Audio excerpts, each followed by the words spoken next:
Hi guys, I'm Shmee, hello and welcome back to the channel where you join me on a particularly windy afternoon here in Frankfurt, Germany for my first drive in this, the Mercedes EQE. Now the EQE joins the ever-expanding EQ family of fully electric vehicles from Mercedes-Benz. It borrows the platform from its bigger brother, the EQS, and we'll talk more about that later on.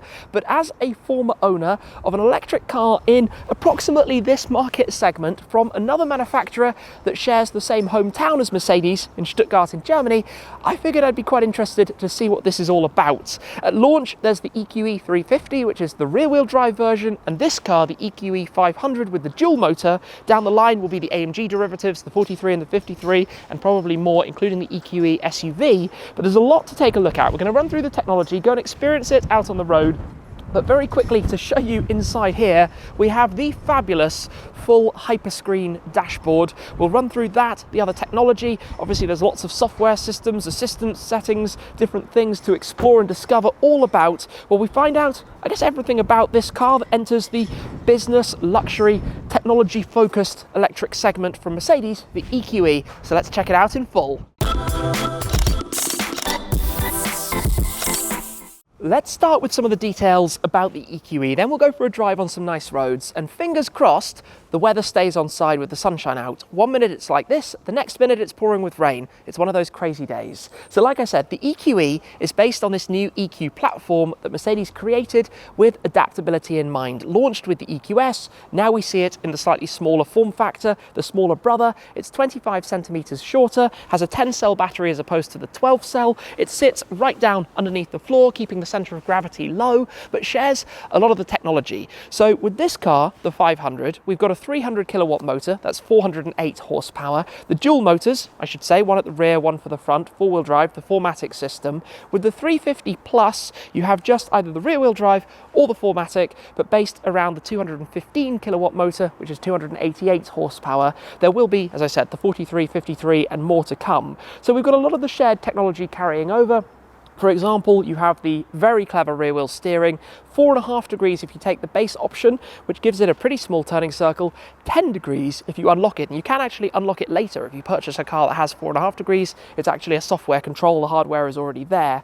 Visually, very similar to the EQS. You've got this one bow design that keeps it super slippery. Obviously, aerodynamic profile is absolutely critical for an electric car. It has a slight difference though, in that the EQS has a hatch, it's a 5-door, the EQE is a 4-door with a more traditional boot. But as you look around, it's a very smooth, very clean design. Things like the door handles, which tuck in, obviously help with that aero profile. Every element is designed to keep it as clean and smooth as possible. If we come right to the very front, you've got this new and now quite, I suppose, familiar Mercedes EQ family look with the star black panel across the whole of the front surrounding the three-pointed star. This contains all of your radar sensors, all of your detectors, everything hidden away behind this, and of course replaces the traditional grille because you don't have the same demands for cooling up front. Now on this car, as you can see, we've got the digital light. The digital light is very, very clever. It can project all sorts of different images out in front. It can block out just the single objects of cars coming towards you in a way that other light systems, believe me, can't even get close. Now being the 500, we've got quite a sporty appearance in the way that this is presented, but it's mostly visual. Obviously, you don't have the same demands from the front of the car in terms of a combustion engine vehicle.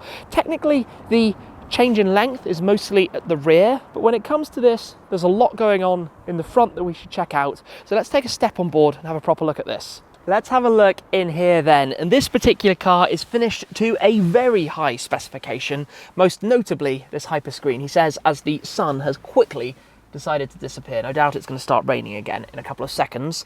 So let's get this just turned on for a moment, not strictly started up, and look at that fabulous display. Split into the 3 different screens, you have your central infotainment, the very large map. You can see at the moment we're in the center of Frankfurt. This is the MBUX system, the latest generation. It is very, very clever in terms of what it lets you control and do. Everything is very easily accessed. You can change between different modes. You can go through all of your different settings. You can talk to it. It has gesture control. It has gaze control. It has everything that really you could possibly want a system like this at this stage to be able to integrate. Now on the driver's display, again, a second digital display here, you can see a repeat of the map I can configure this and change it to all sorts of different screens as well to basically set the car up however you'd like it.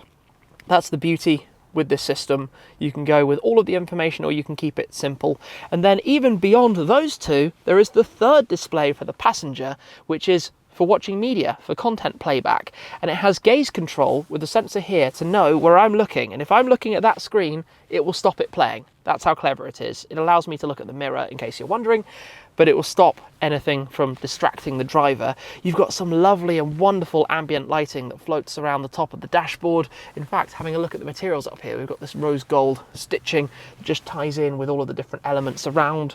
It's obviously very clever in terms of what it offers. You have a fingerprint sensor here for logging in, so it would recognize you. It's just asked me if I want to configure it, but we'll leave that for the time being. You've got the storage hidden away, lots of wireless charging pads, your cup holders, some USB-C ports, more of those continuing on through here. We'll have a full look obviously into the rear of the car a little bit later on as well. But basically, the car offers a whole lot. What we should find out though is what it's like to drive, and the sun has come back through. So let's get out on the road and go see what the EQE is about. Like other Mercedes models, you basically just pop that stalk down and you are ready to head on out. Now, one of the big things about the Mercedes EQ models is what they have done in terms of the range. So the longest range you get from the 350, which, believe it or not, is 660 kilometers, 411 miles. Now, out of this car, the 500, they've actually still managed to get 555 kilometers, which is 359 miles, which, believe me, from my experience of running, like I said, a car of about this size, let's say, that's pretty decent. The Mercedes Me charge system and network actually offers 300,000 different charging stations as well across Europe, and we're heading straight on out. And one of the first things actually to say that you notice in here is you're sat really quite high up. Now at the moment we've got the navigation on, but I'm going to mute that just so we can focus on the driving. You feel almost like you're in crossover / SUV territory. As we come up towards some traffic here, you'll see a little bit more what I mean. We are way above other normal vehicles and almost on the height of small SUVs, but that's part of, I suppose, the experience. You know, it's a very smooth riding car, and as we go across some tram tracks here, it is pretty gentle, it has to be said, obviously trying to disguise some of the weight of it as well. And just, I guess, what you would expect, this silent, effortless driving. And I can tell you from my experience, if you want a car to go about your daily business, it is a very pleasant way to do it in the electric world.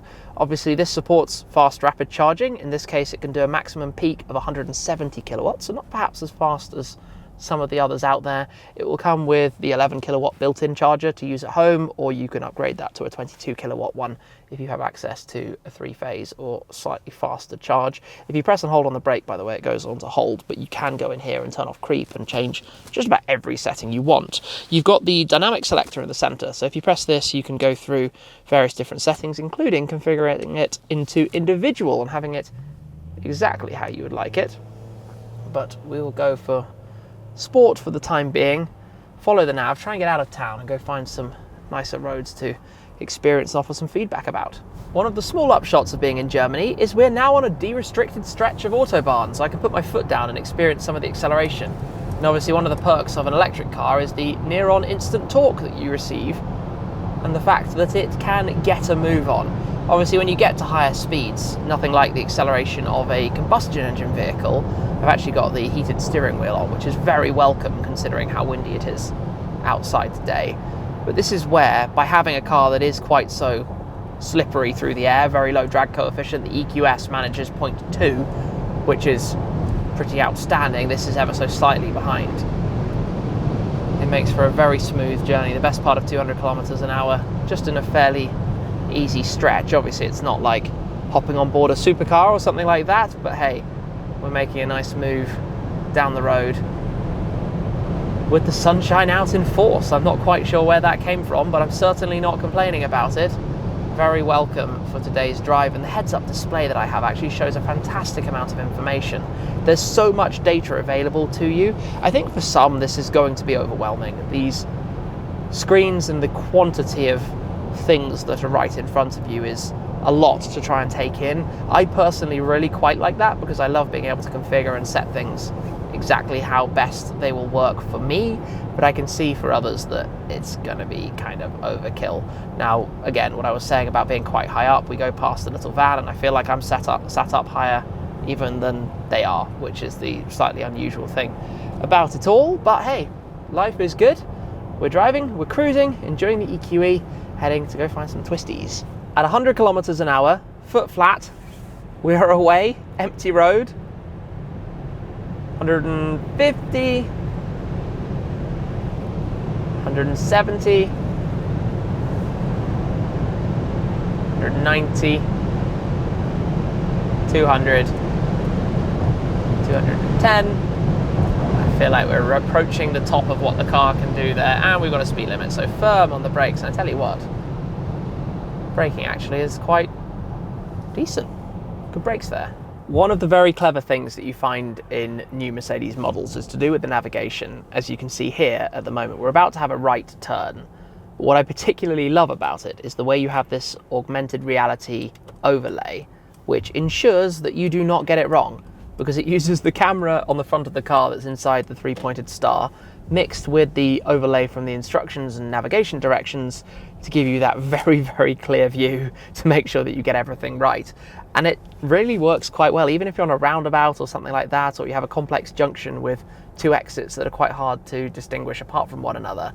It does a very, very nice job of making it clear to you where you actually need to go. But now we're heading out up into the woodlands, an area I've actually driven many times, having spent obviously a few years with a base in the Frankfurt area before now. But for today, it is without a noisy supercar, but rather in silence. And I've been driving in sport mode, and I'm not going to pretend that the car disguises its weight. When you go through a corner, you're very aware that this is a big old heavy thing, like a really big heavy thing.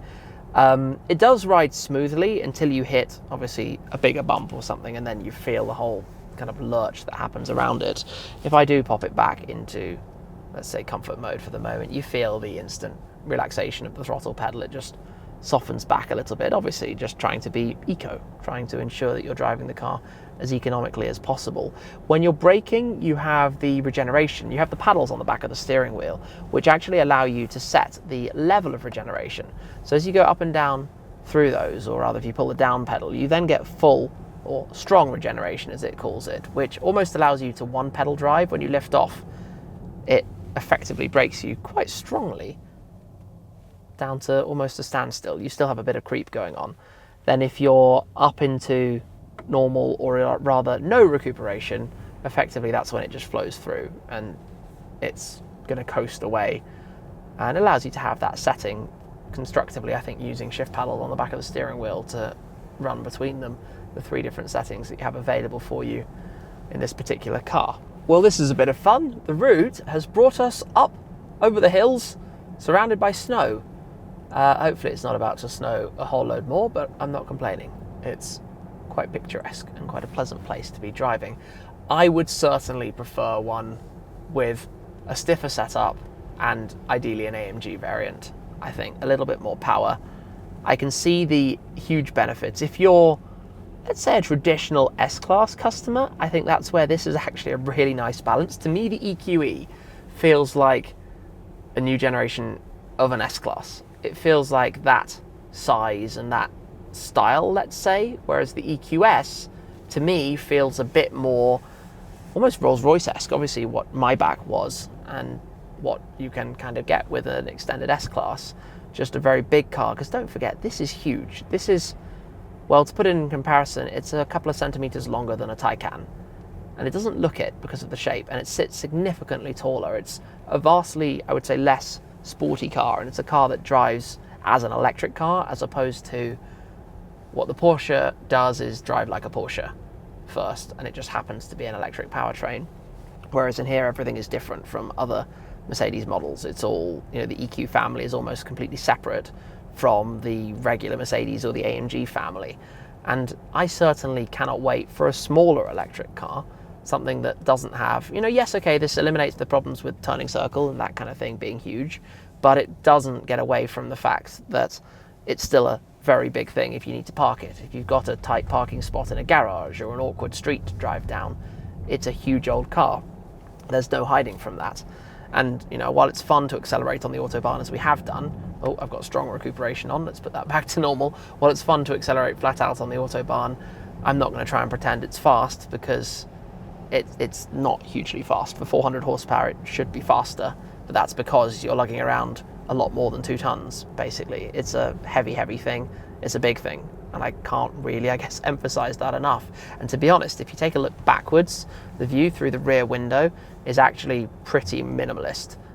It's such a raked design at the rear that you don't get to see a whole lot back there for this kind of car. Yeah, you've got good visibility forwards. I'm not complaining about that, but you know, I think it has its foibles. And obviously, as a petrol head at heart, who drives a larger car with a V12 as a daily for kind of the purposes that this would cover, it's something that I struggle with a lot. I want a car that I'm not lugging unnecessary weight and batteries around. I think this should be the larger form factor rather than the middle form factor as it actually is. Now, this road is lovely, but I certainly want to get a little bit more of a move on. So let's head on down here and enjoy the cruise. Gosh, what a pleasant place to be driving. Case in point regarding roundabouts, have a look at this. So as we go around the roundabout, obviously it points at where to go, and then it makes it very clear which exit to take, which is really very clever. It makes it so easy. Somehow we have managed to escape the bad weather. We made it throughout the drive without things turning nasty on us. I'd like to show you a little bit more about the car. Your EV charging port is just on the outside here. Your regular Type 2 or fast DC charging, where you get up to 170 kilowatts, as talked about earlier. We need to take a proper look inside though. So talking about the rear of the car, I'm going to take a step in actually, so I can show you a little bit of this. Now, when you're sitting in the back, the thing you notice about these seats is they're pivoted really far back. Your knees have to be quite high up in the air, which is all down to the fact that you've got batteries right underneath you. The resulting effect of that is also not the most amount of headroom in the world. It's not too claustrophobic because you've got the glass right up above, but it's not a huge amount. Plenty of knee space though, so comfortable on that front, and you've got nice climate control and everything. Finished fairly nicely back here. The top rolls with the special material they have here with the contrast, the heated seats in the back, the thermistor sound system, but also lots of plastics around, which perhaps you wouldn't have in the big brother, in the EQS. In terms of the luggage space that we have in the boot of the car, we've got the power fold tailgate. Press of this, loads of room back here. Not going to have any problems fitting in lots of suitcases in the back, and even a little bit more storage with some things under the shelf at the back as well, and your 40-20-40 folding rear seats for anything you want to fit in. Now, similarly to the front, as we talked about, the distinct EQ design with the wraparound tail lights running the full width around the back of the car, and a very, very clean design. All the surfaces obviously super smooth to help with airflow, to keep the drag coefficient as low as possible, and then the black roof finish, which just makes it look a little bit sportier as well, because the idea behind the EQE is that it's a slightly more sporty business, less towards that ultimate luxury end vehicle. The wheels, for example, when you look at these, you might initially see just the silver parts, the 5 spokes, but they have these covers with the design, which is all to do with balancing the smoothest possible finish, again, for keeping the airflow smooth, with obviously looking quite good at the same time, and the cooling through to the brakes. So that's why you end up with that style of design. But I mean, walking back around the car, EQE 500, I'd like to drive the 43 and probably also the 53 to get a feel for what those are like. For me, I'd like a little bit more power considering the weight of the car. I'm not going to lie, is this for me? Not personally. You know, that's my, I suppose, takeaway. I want something a little bit more dynamic, a little bit more exciting. But if you're going to be driving around town all day, every day, and you want to have a lot of miles in one single charge, you're in a pretty good place with the EQE. It will certainly tick those boxes quite nicely. And it does have lots of tech, and I love playing with tech, so that is quite fun as well.